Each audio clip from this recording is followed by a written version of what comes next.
It's an honor to be here. I want to thank Sheikh Qadi for inviting me. It's great to see Dr. Bazian. Here's wonderful lectures. I've had opportunities to speak after him in other events, and it's always a great education to listen to his lectures.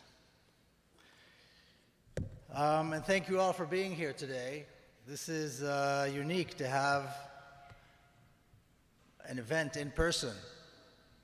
You know, the last year and a half, it's all been Zoom, sitting with pajama pants and a coat and a jacket and a shirt and doing a lecture.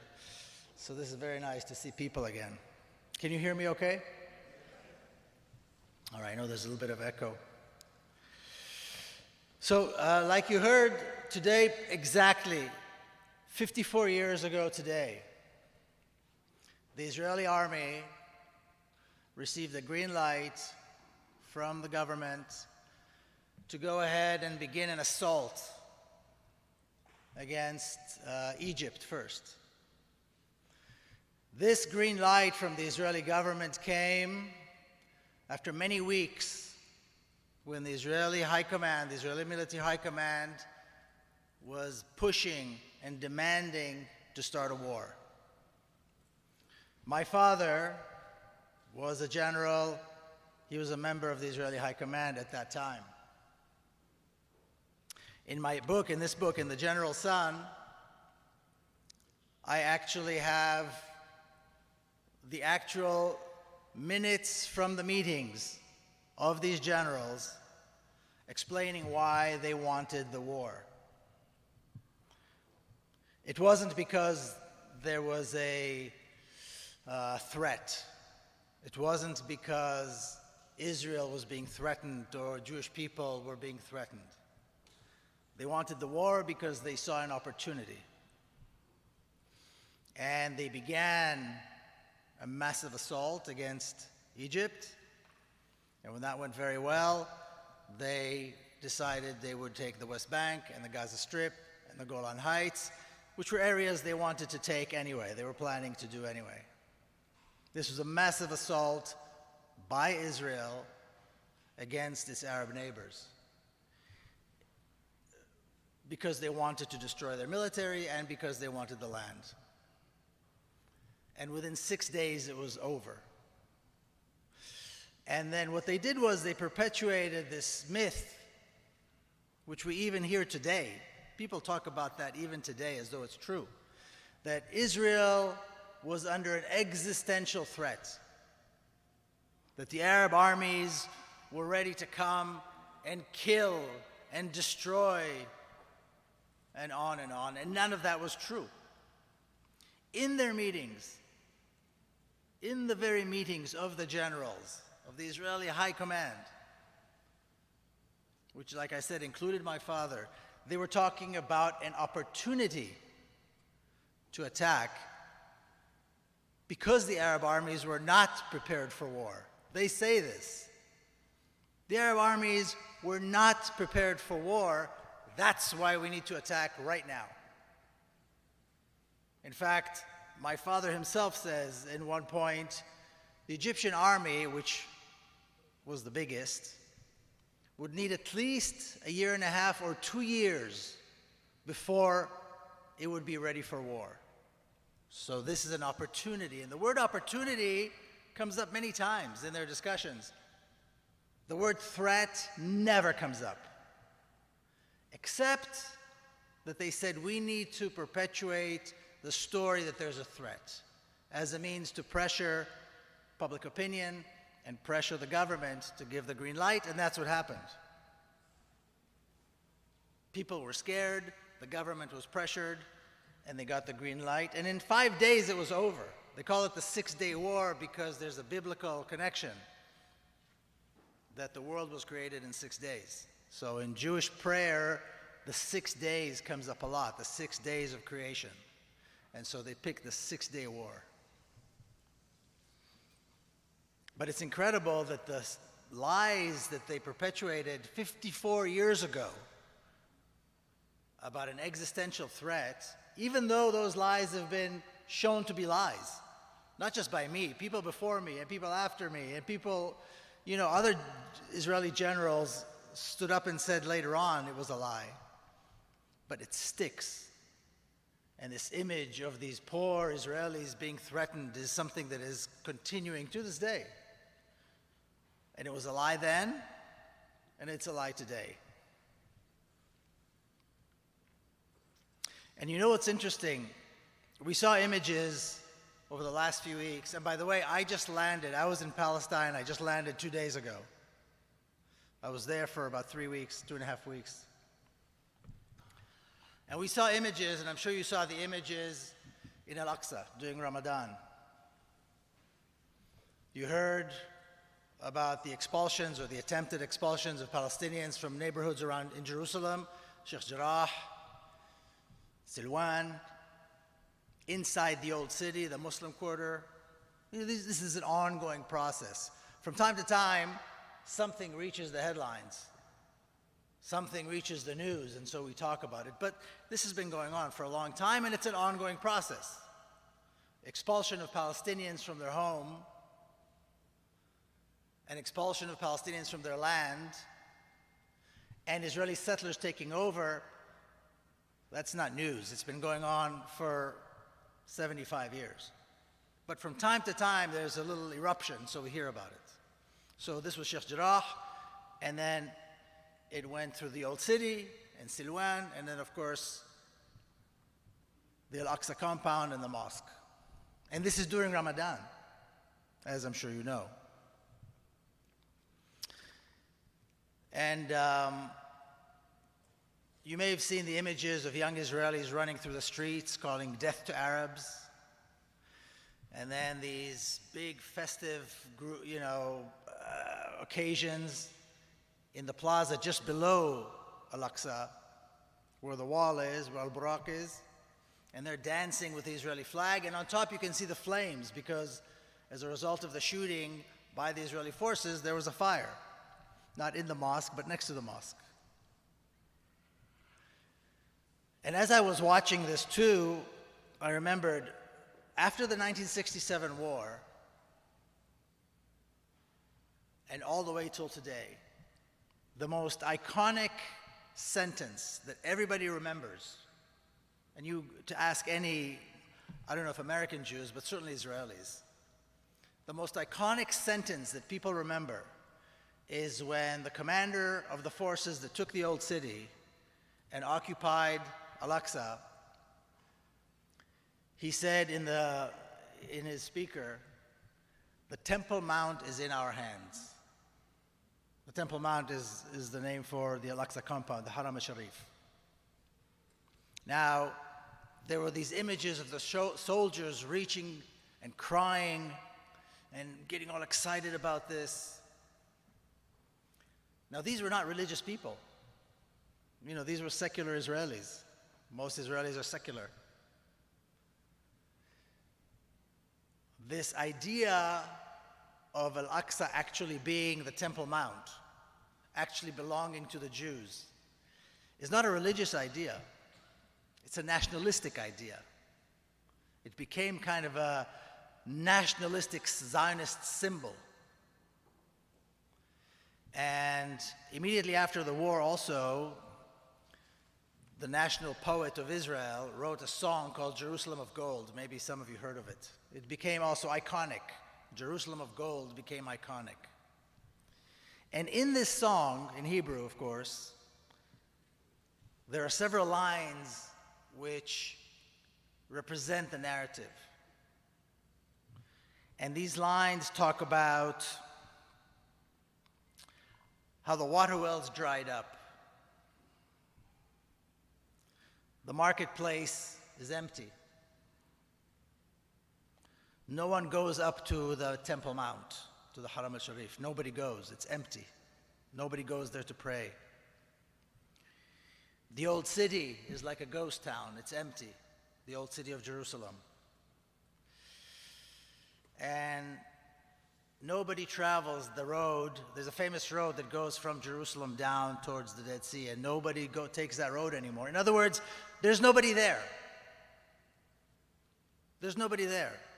A land without a people. a city without a people that we redeemed, that we reclaimed, and is now ours. Now, she was as secular as you could possibly imagine, because Israeli culture is secular. They use Judaism, they use Jewish symbolism to kind of push forward this secular ideology, this secular nationalist, almost neo-fascist ideology. But this song became iconic. The marketplace was empty. Jerusalem was empty. Nobody went to pray on the Temple Mount. There's a huge mosque there. The most iconic symbol of Jerusalem is what? The most iconic symbol when we imagine Jerusalem is the Golden Dome. These incredible structures that have been there for some 1,500 years, longer than anything else that's ever been there, with enormous significance, religious significance, historic significance, cultural significance. This city that was a Muslim and Arab city for 1,500 years, and they talk about it like there was nothing there. The Temple Mount is in our hands again. The city was empty. Nobody was in the marketplace.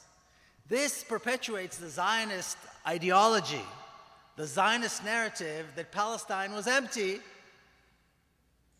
and that for 2,000 years, nothing happened in Palestine. The Jews were there 2,000 years ago, maybe 3. They were expelled, now we're back, and that's it. We pick up from where we left off. Nothing happened. This narrative that completely ignores a 1,500-year history, the people that existed there, that continue to exist there, the Palestinian people. This is the heart and soul of the Zionist narrative.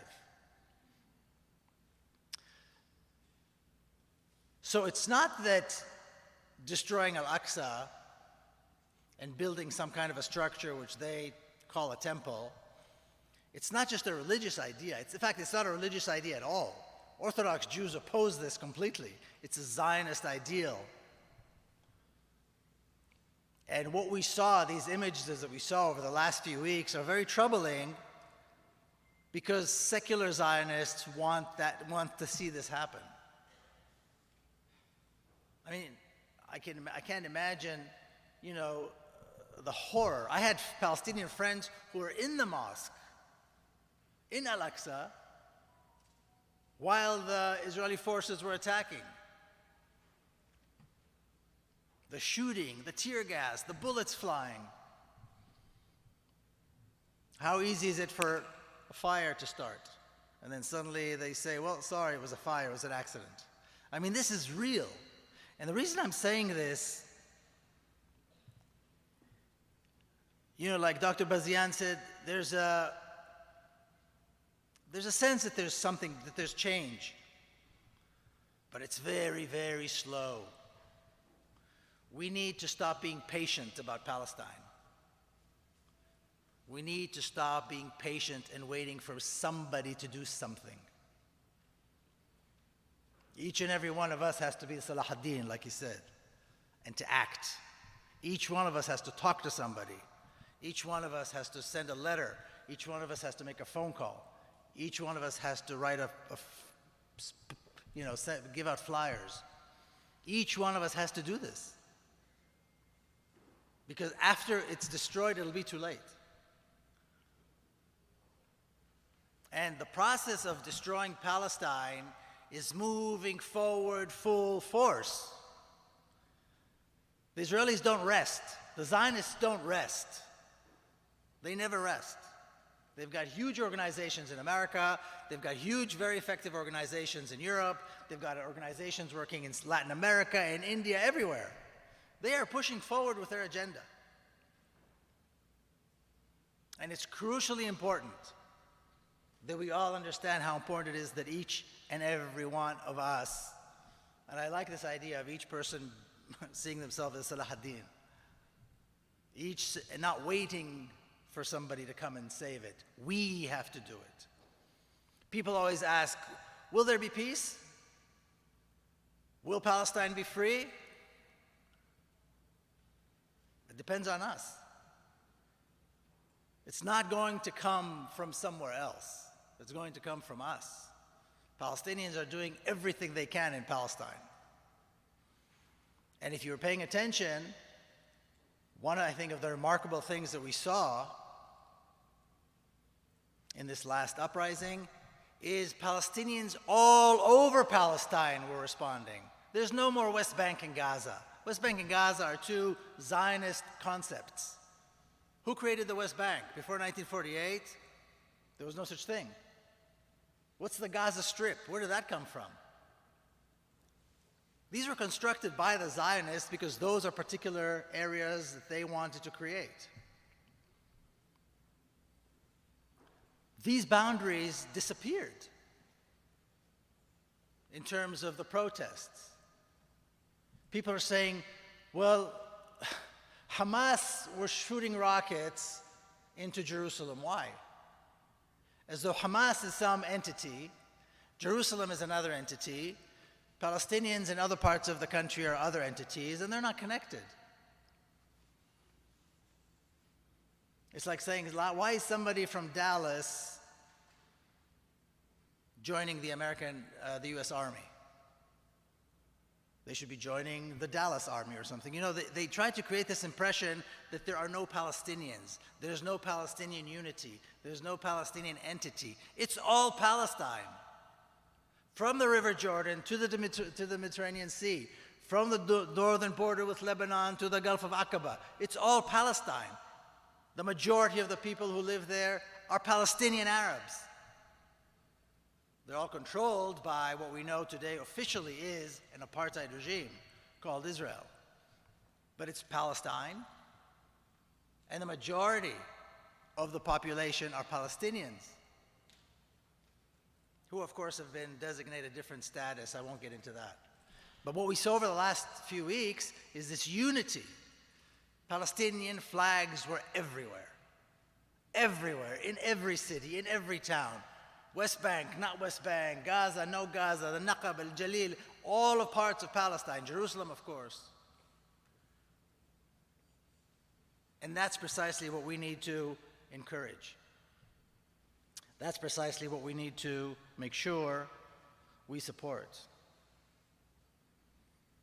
Now, you probably heard Israel had elections again, and after, I don't know, fourth time in a couple of years, and the news and the commentary, who won, who lost, is Netanyahu this, is Netanyahu that. Who cares? Who cares? There's a train that's about to hit the wall. Doesn't matter who's driving the train. They're all lunatics. They're all violent, racist lunatics. We should be worried about the people in the train. We should be worried about Palestine, about the Palestinian people who are suffering the consequences. We should be talking about how we free Palestine. We should be talking about how we get thousands of Palestinians out of Israeli jails.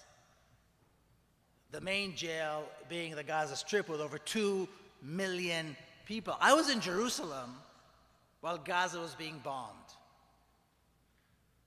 To drive from Jerusalem to Gaza is maybe an hour. It takes maybe an hour.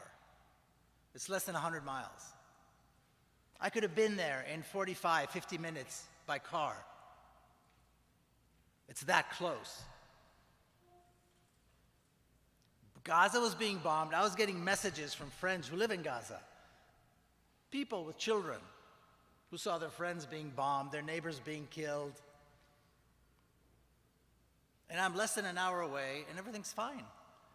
People are going to work, people are sitting in coffee shops, there's electricity, everything is fine.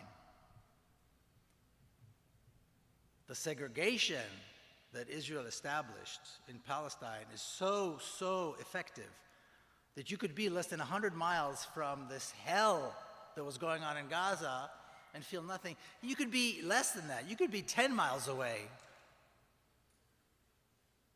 as long as you're in an Israeli city, in an Israeli settlement, and everything's fine. You can see the smoke, and some people do, and they look at the smoke and they see the planes dropping the bombs, but they go on, sipping their coffee, kids go to school, everything's normal. They create this impression as though Israelis are under attack. Israelis are defending themselves. Defending themselves against what? 2 million people? More than half of them are refugees, homeless, bombed, with no access to water, no access to medical care. Defend themselves against what exactly? What is this nonsense? But they found out this formula that works. Because, for example, the Gaza Strip is a humanitarian catastrophe. 2 million people living in a concentration camp. You got to do something. Now, the obvious solution would be to open the gates, allow people to return to their homes. These people's homes are not in the Gaza Strip. Their homes, their land, their water, their rights are in other places, other parts of Palestine. They all came from somewhere. And by the way, if you ask the youngest kids in Gaza, they'll tell you exactly which village they came from. So that would be the obvious thing. Let them go home. Pay them reparations, compensate them, rebuild Gaza, rebuild these communities. These are people who are highly educated, who want to go to work and want to be productive. We're not talking about millions of uneducated people. We're talking about a highly educated community who can contribute, who wants to contribute, who want to build. But Israel doesn't want that. God forbid, they don't want the Palestinians back. Now, you can't just sit there and do nothing. So they came out with this demonic, satanic formula. Kill them and blame them for it. Kill them and say it's their fault because they're terrorists. And as absurd as this sounds, as crazy as this sounds, the rest of the world just nods their head and says, yes, yes, that makes sense. They're terrorists, so Israel has a right to kill them. There's never been a tank in Gaza. There's never been a military force. There's never been an army. Palestinians have never had an army. Palestinians never had a tank, let alone an F-16. But Israel learned that this formula works. They slaughter innocent civilians and blame them for being terrorists. And then when they shoot rockets, they say, aha, see, they're terrorists. So Israel has a right to defend itself, but Palestinians don't. Israel has a right to bomb and slaughter innocent civilians, but Palestinians have no right to fight back. Because when they fight back, that's terrorism. This is an incredibly insane formula. And those of us that know that this is insane need to speak up. We really need to speak up. We need to tell people, this is insane. Are you listening to this? And this brings us to another issue, again, which Dr. Bazian brought up, this issue of, well, if you criticize Israel, then you're anti-Semitic. Nobody wants to be anti-Semitic. Nobody wants to be a racist. Zionism is a racist ideology. The State of Israel is founded on a racist ideology. Israel is an apartheid, racist, violent regime that has taken over Palestine. That is how we need to talk about it.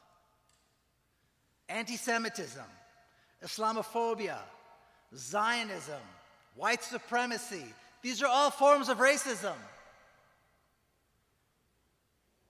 Opposing them is the right thing to do, all of them.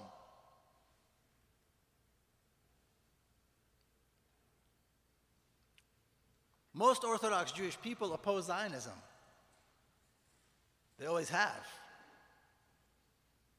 Zionism has got nothing to do with Judaism. They stole this identity and they use it, like we heard just now from Dr. Bazian. They used it. It has nothing to do with being Jewish. It has nothing to do with liking or disliking Jews. Yes, Israel is a state where Jewish people live. But the regime is a racist apartheid regime. It is violent. It is oppressive. It's engaged in by the way, apartheid is a well-defined crime, as is genocide, as is ethnic cleansing. And the state of Israel is engaged in all three crimes. And people say, well, don't say genocide, because the crime of genocide has a clause that says you have to show intent in order for it to be genocide. So you have to find some place where the Zionists actually wrote down that they intend to destroy the Palestinian people. Well, they didn't write it down. But you know what? We have a 75-year history. You know, you drop a bomb, you kill innocent civilians once, okay, that's an accident. You do it twice, maybe it's an accident. You do it for 75 years on a systemic, regular basis, it's genocide. And that's what we see there. That's why I think it's important to use these terms, because they are well-defined crimes. So opposing Zionism is the right thing to do, just like opposing any other form of racism. Opposing Zionism and opposing anti-Semitism and opposing Islamophobia is all the right thing to do. Because these are all racist ideas, and racism, of course, we should have no tolerance for racism. I think it's crucial. So where do we go from here? What do we do? I mean, that's always the question. And it's hard to speak up. There's no question that it's hard, because the media and public opinion are all going in the other direction. But that's okay. That's okay. Palestinians have a right to live. Palestine has a right to be free as a country, as a culture, as a people. And it's not going to happen unless we act. People of conscience, people who understand, need to act. That's how things change. That's how we do things. And I think it's incumbent upon all of us to get up in the morning and act and do the thing that we do best, whether it's on social media, whether it's with our friends, whether it's a book club, whether it's writing to your congressman. You know, it's absurd. American politicians think that they can say that they're Zionists and it's okay. There's a president, President Biden, said he was a Zionist and he's proud of it. Is he out of his mind? I didn't learn about Zionism in a college course. I didn't learn about Zionism from a book. My grandfather signed the Israeli Declaration of Independence. I grew up in Zionism. I know what Zionism is. And I reject it completely. You have to reject Zionism if you have a conscience. To be proud of being a Zionist? What else is he proud of? Being a pedophile? I mean, what is next? It's that severe. We need to make sure that our elected officials know that there should be no tolerance for Zionism, just like there should be no tolerance for other forms of racism. But we need to make it clear to them that being Zionist is a crime, is supporting racism and violence. We need to make it clear to them. Unless they support the call to boycott, a call to impose sanctions, the call to isolate Israel, then they're not going to be elected. Not only to support it, they need to push for it. They need to demand sanctions against Israel. There needs to be a no-fly zone over Gaza. The Sixth Fleet in the Mediterranean should be there supporting the Palestinians, giving them relief, making sure that Israel can't bomb anymore. There should be no more weapons sent to Israel. What is this? Why are we supplying Israel with money and weapons? Can anybody explain that? Other than to help the weapons manufacturers? So we need to make sure our politicians know what we think about these things, and that we demand of them to take a strong stance, to take a clear stance, so that there is a change. And I am optimistic. I do believe that a free Palestine, that Israelis and Palestinians can live in peace, but not under a racist regime, not in an apartheid regime where I have all the privileges. And Dr. Bazian can't even visit Palestine, let alone go to Nablus and live there if he chooses to. I can go back tomorrow and live there if I choose to. That is unacceptable. The apartheid is unacceptable. The privilege is unacceptable. The privilege has to be given to everyone. There's plenty to go around. So that needs to be the goal. A free, democratic, one person, one vote, liberated Palestine, decolonized, with the right of the refugees to return actually materializing. All Palestinian refugees allowed to return, prisoners released. None of that's going to happen unless the Zionist regime falls. Israel will never allow any of that to happen. There's no one part of Palestine that can be fixed. It has to be a whole thing or nothing at all. Now, I'd be remiss if I was here in Dallas and didn't mention our friends from the Holy Land Foundation, five Palestinian Muslim Americans, 5 heroes, 5 incredible human beings, 4 of which are still in jail. So I wrote this book a couple of years ago about the Holy Land Foundation 5. If you don't know the story is in here. If anybody has any doubt whatsoever that these men are innocent, they're not only innocent, they're saints.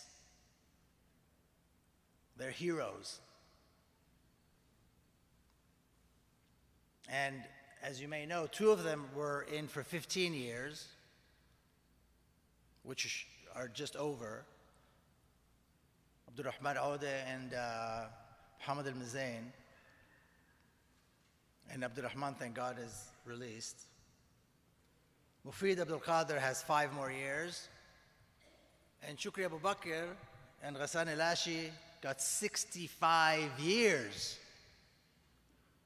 For what? For being Muslims, for being Palestinians, for being good people. That's it. If they were anything else, they would be free men.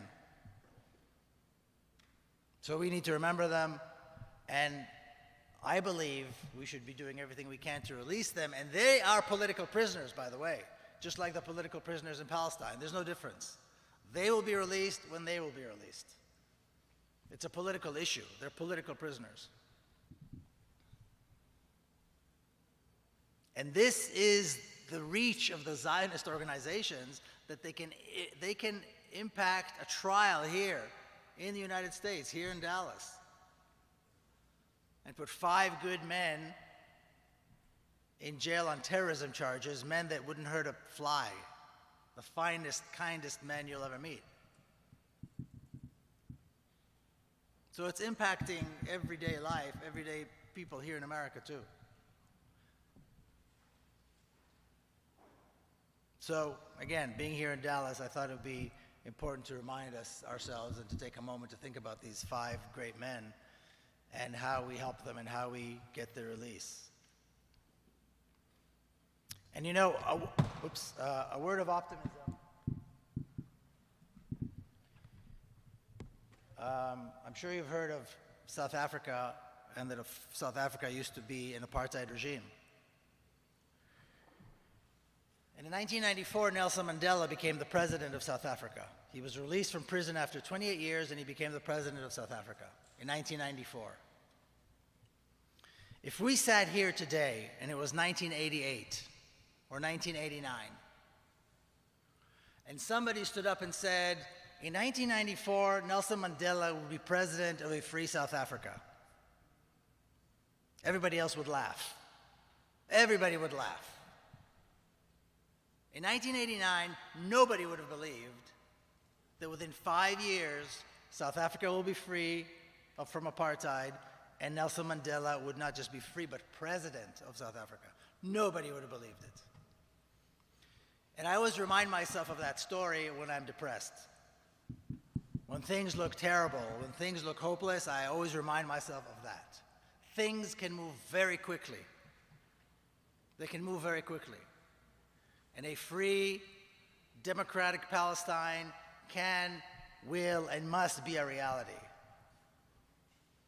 I believe it depends on us. So please, remember Palestine, do everything you can for Palestine, think of Al-Aqsa, and remember how valuable and how important it is to protect Palestine, to protect Al-Aqsa, and to protect the people of Palestine. Thank you all very much.